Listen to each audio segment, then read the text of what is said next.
Hey guys, I'm the Average Joe, your friendly neighborhood jack of all fandoms. Recently, I've spent a good chunk of my free time reading fanfics on AO3 and fanfic.net. I know, but there's some really good stories on there if you know how to filter correctly.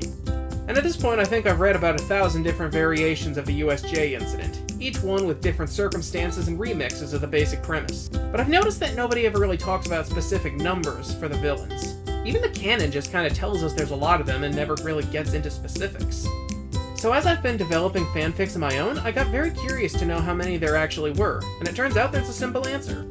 We can take some screenshots from the anime, Studio Bones, please don't sue me, and zoom in on this wide shot from the door to the plaza. It's right after everybody steps through the portals, so we can be certain that it's the whole group.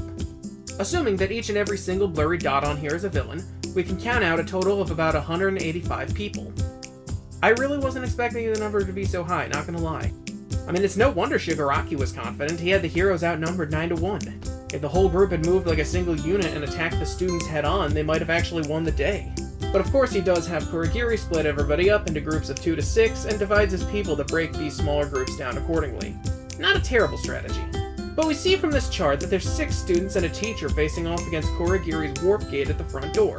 And since Shigaraki and Nomu watched from the sidelines most of the battle, we are left with 182 villains to dispatch Aizawa and the remaining 13 students. Hagakure is confirmed to be in the rock slide zone with Todoroki later, but we still have no clue where Aoyama was, even 7 years after the issue was released. So, how many villains did go after each of these groups, and how many did Aizawa have to take down before Nomu stepped in? Again, we get one wide shot of a villain group going after Midoriya, Sue, and Mineta at the flood zone. If you count the dots in the water, you end up with 16 aquatic monsters out for blood. This leads to the next question: was this ratio to deal with the 3 students? Was this the average number for every group, or was this just a special circumstance because they had 16 villains who were good in the ocean?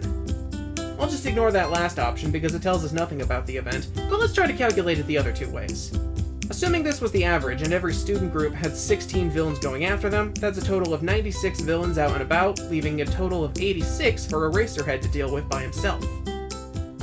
If we assume that 16 was calculated out to battle 3 students and they wanted a total of 6 villains for each target, that means 84 are free roaming and Aizawa was left to handle 98 villains alone. Yeesh.